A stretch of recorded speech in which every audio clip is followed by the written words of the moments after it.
Bonjour à tous, aujourd'hui on se retrouve dans une nouvelle vidéo un peu spéciale. Comme vous le voyez, on est dans ma cuisine et on se retrouve aujourd'hui pour une vidéo pâtisserie.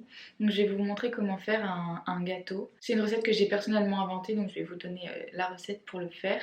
Et ce gâteau, c'est un moelleux pomme caramel. Donc il sera composé d'une génoise, d'une mousse pomme Granny Smith avec un insert caramel au beurre salé et une ganache au chocolat. Donc on va tout de suite commencer par la première étape. La première étape pour faire le gâteau, ça va être de faire le caramel au beurre salé. Donc pour ça, vous allez avoir besoin de 260 g de sucre, de 20 centilitres de crème fraîche et de 80 g de beurre. Donc les ustensiles, vous aurez besoin d'une casserole, d'une maryse et également de pots en verre pour pouvoir mettre votre caramel. Donc la première chose à faire, ça va être de faire fondre le sucre. Donc je vais allumer le feu et mettre la casserole dessus. Et donc là on va attendre doucement, donc j'ai mis le feu à 6, il faut pas mettre trop fort et on va attendre doucement que le sucre fonde. On va mélanger de temps en temps avec la maryse parce qu'il faut surtout pas que le caramel brûle, sinon ce sera pas bon. On va attendre que ça fonde et remuer de temps en temps.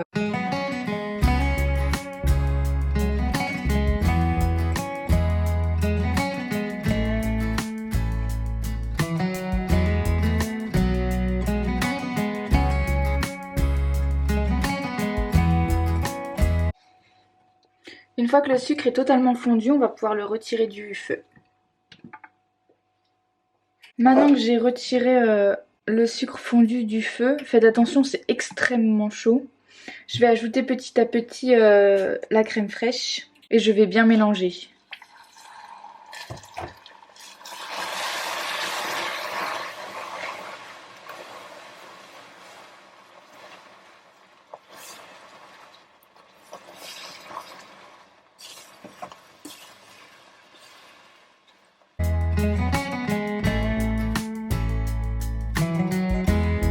Et une fois que vous avez mélangé toute la crème, on va remettre sur le feu. Vous voyez, il y a du caramel qui s'est reformé parce que la crème était un peu trop froide.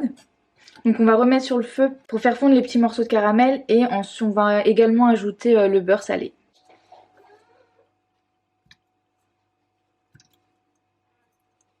Et on va tranquillement laisser fondre le beurre.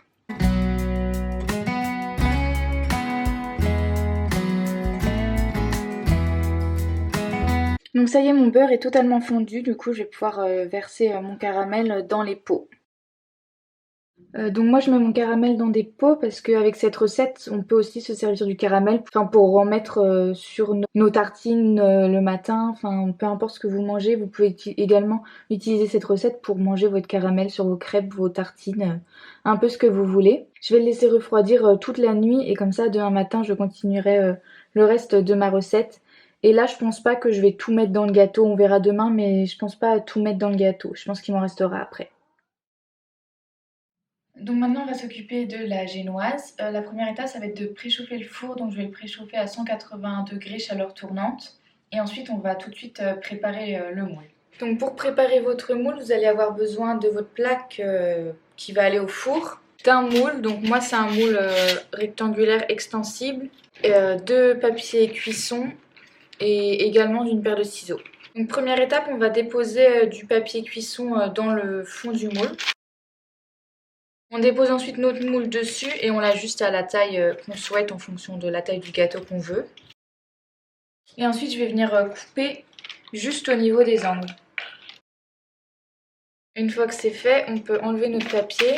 Et maintenant on va en fait caler le papier sulfurisé dans le moule. Donc ça y est, maintenant mon moule est prêt et on peut commencer à s'attaquer à la préparation du gâteau. Donc pour faire la génoise, vous aurez besoin de 3 ingrédients.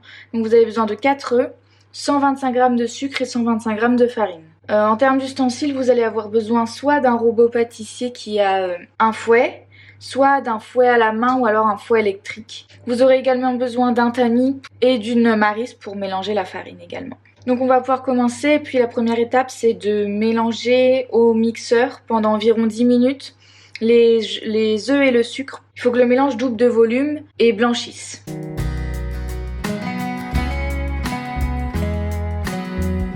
Ça y est, je vais pouvoir commencer à fouetter et je vais augmenter la puissance toutes les 2 minutes à peu près et c'est parti pour 10 minutes.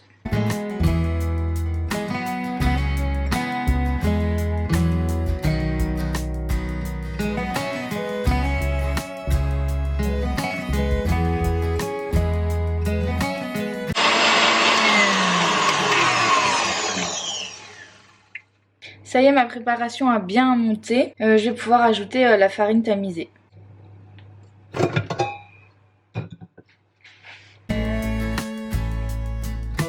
Ma farine, je la mélange avec une maryse et pas au robot pour pas perdre toute la mousse et l'onctuosité qu'on a obtenue en mélangeant. Il faut le faire délicatement en fait pour pas perdre toute l'onctuosité qu'on a obtenue en mélangeant les œufs et le sucre. Ça y est, ma préparation est prête, je vais pouvoir la verser dans mon moule.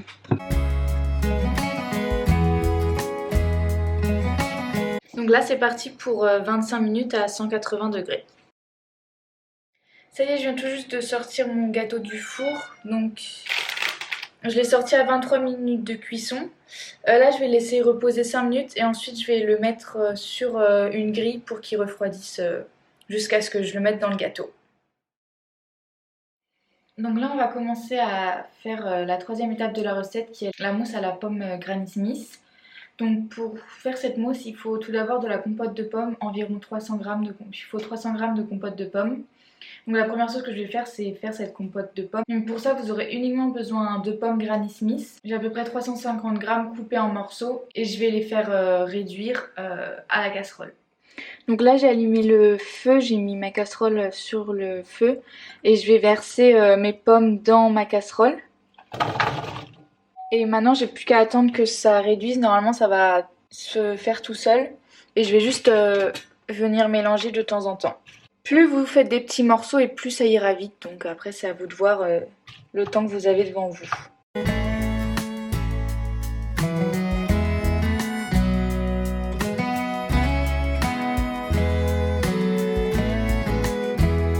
Donc là ça y est, ma purée elle est prête. Donc je vais la peser pour voir si j'ai bien 300 g. Ok, donc j'avais de base 350 g de pommes. Et là j'ai que 200 g de purée, donc il me reste des pommes. Je vais refaire de la purée et puis je vous retrouve après. Du coup j'avais pris 3 pommes et là je pense que je vais en remettre 2 et que ça devrait suffire. Ok, donc là on va se retrouver pour la troisième étape de cette recette, c'est-à-dire faire la mousse à la pomme. Pour faire cette mousse vous aurez besoin de vos 300 g de compote, 15 cl de crème fraîche, de 4,5 feuilles de gélatine et de 35 g de sucre.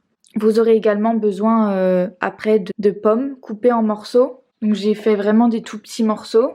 Et là j'ai deux pommes. Ensuite en ustensile vous aurez besoin de votre casserole, d'un thermomètre et encore de votre robot avec le mode fouet. Donc si vous n'avez pas soit votre fouet électrique soit un fouet à la main. Donc pour la première étape on va faire chauffer un tiers de notre compote de pommes. Je fais approximativement hein, avec les 35 g de sucre. Et là, on n'a plus qu'à attendre que ça chauffe, il faut que ça monte à 60 degrés. Et en attendant, on va faire ramollir nos feuilles de gélatine, donc rien de plus simple. J'ai mis de l'eau dans un récipient. Et je vais tremper mes feuilles de gélatine dedans et elles vont se ramollir toutes seules.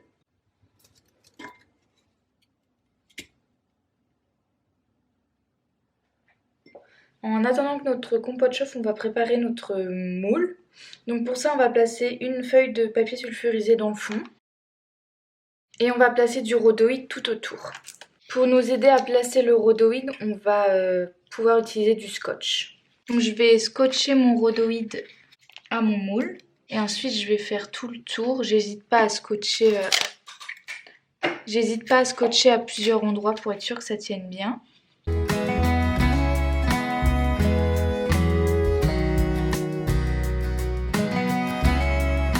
Donc là ça y est, ma compote a bien chauffé à 60 degrés, donc je vais pouvoir la retirer. Donc maintenant je vais prendre le reste de ma purée et je vais mettre dedans notre purée chaude et mes feuilles de gélatine. Donc les feuilles de gélatine, il faut bien les essorer avant de les incorporer. Et là on n'a plus qu'à attendre que la purée refroidisse à environ 25 degrés. Donc là j'attends que ma purée refroidisse. Donc en attendant je vais monter ma crème en chantilly. Donc j'ai bien mis le bol de mon robot au frais et le fouet également pour être sûr qu'elle prenne bien. Donc je vais fouetter jusqu'à obtenir une chantilly en augmentant progressivement la vitesse.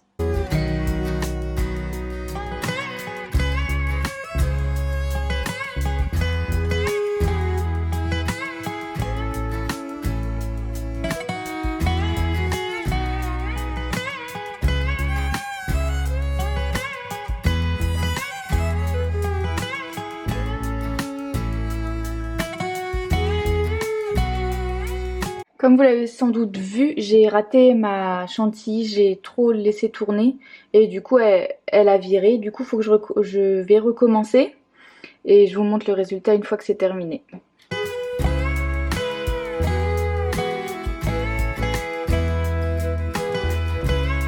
Donc maintenant que ma chantilly est prête et que ma compote a refroidi, je vais intégrer ma chantilly à la compote.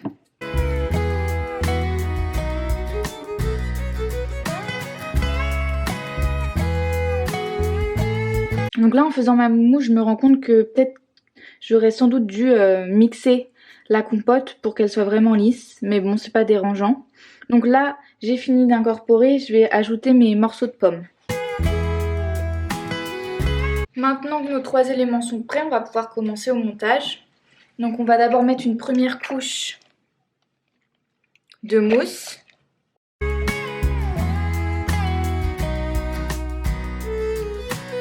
Maintenant je vais pouvoir ajouter mon caramel.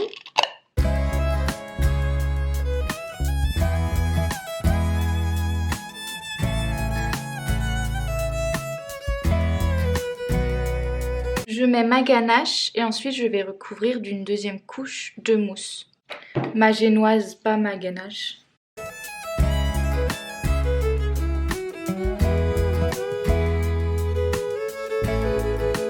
Donc ça y est, j'ai fini le montage. C'est très moche, c'est normal. Déjà ça ce sera le dessous du gâteau et en plus je vais faire une ganache au chocolat par-dessus, vous inquiétez pas. Si vous faites un gâteau aussi grand que le mien, pensez à faire un peu plus de mousse parce que du coup je me rends compte que j'en ai pas eu assez. Et du coup là je vais le mettre au frais toute la nuit et demain matin on fera la ganache. Donc là on est le lendemain matin et on se retrouve pour la dernière étape de cette recette qui est la ganache au chocolat. Donc pour faire cette ganache vous aurez besoin de autant de grammes de crème liquide entière que de grammes de chocolat. Donc là j'en ai 175. Mais il faut adapter en fonction de la taille de votre gâteau. Et les ustensiles, vous allez avoir besoin d'une casserole, d'une maryse et d'un bol. Donc la première étape, ça va être de faire chauffer la crème à la casserole à feu doux. Donc là, ça y est, ma crème commence à bouillir. Je vais pouvoir éteindre le feu. Et là, je vais verser ma crème en 3 fois sur mon chocolat. Et ensuite, je vais pouvoir émulsionner le chocolat.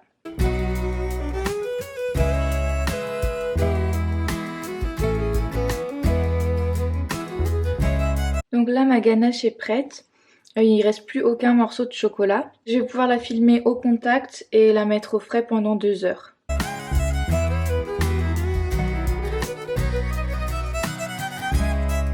Ça y est, on se retrouve pour la dernière étape de ce gâteau, c'est-à-dire le montage. Donc mon gâteau est bien pris, il a passé toute la nuit au frigo et ma ganache, ça fait 2 heures qu'elle est au frigo, elle est également prise. Donc la première étape que je vais faire, c'est démouler mon gâteau et le poser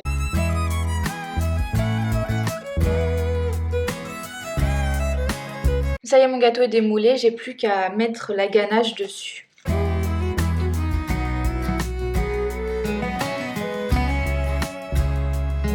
Ça y est, j'ai fini de mettre ma ganache sur mon gâteau. Donc vous pouvez totalement mettre la ganache dans une poche à douille et pocher votre ganache sur le gâteau, ça fait également joli.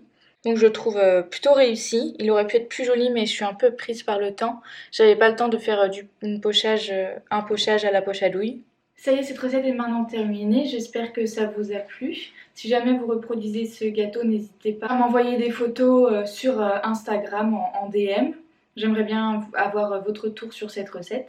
Et n'hésitez pas non plus à me dire ce que vous en avez pensé si vous l'avez fait et goûter dans les commentaires. N'hésitez pas à vous abonner à la chaîne si les vidéos vous plaisent. Moi je vous dis à très bientôt dans une prochaine vidéo qui sera une vidéo de décoration et puis de temps en temps je vous ferai des vidéos de pâtisserie. Salut!